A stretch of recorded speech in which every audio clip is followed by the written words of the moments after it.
The alleged serial killer remains on suicide watch in Suffolk County. According to police, DNA and other evidence have linked Yorman to the Gilgo Beach murders.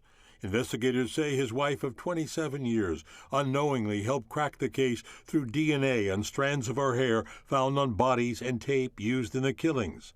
Asa Ellerup told authorities she was shocked, caught totally off guard, and embarrassed when she learned her architect husband was the suspected serial killer. She's since filed for divorce.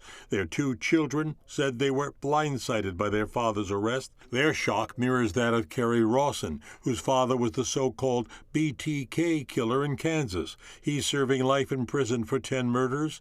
His daughter shared her moment of grief on the Pix 11 Morning News. When the FBI knocked on my door, it was the last thing you would ever imagine being notified. And he basically said, hey, your dad is BTK. I tried to alibi my dad. I was defending him. I was going into shock. It was the most insane few hours of my life. The investigation into the haunting Gilgo Beach murders has so far uncovered much evidence, from a search of Yorman's storage unit in Amityville and his home in Massapequa, where police found more than 200 guns.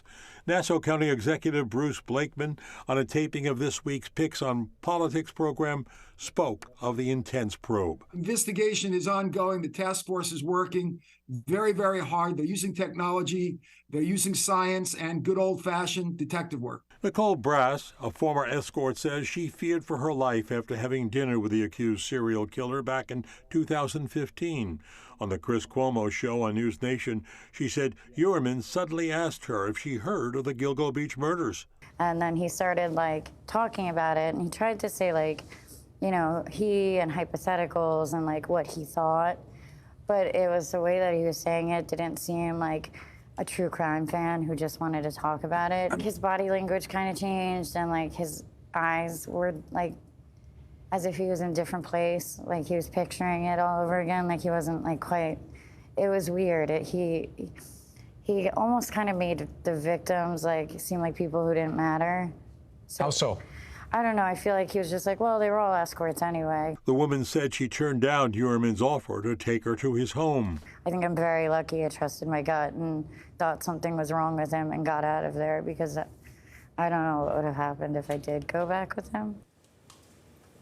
And the woman claimed Yorman got off talking about the murders. She said she dated him to make money to support her then opioid addiction. And in a late development, Suffolk County Police have now confirmed investigators are now looking into cold case deaths of 4 sex workers in Atlantic City. They're trying to determine if there is any link at all to the murders in Gilgo Beach. Rest assured, Tamsin Corey, this investigation is still ongoing. It sure is. All right, Marvin, thank you.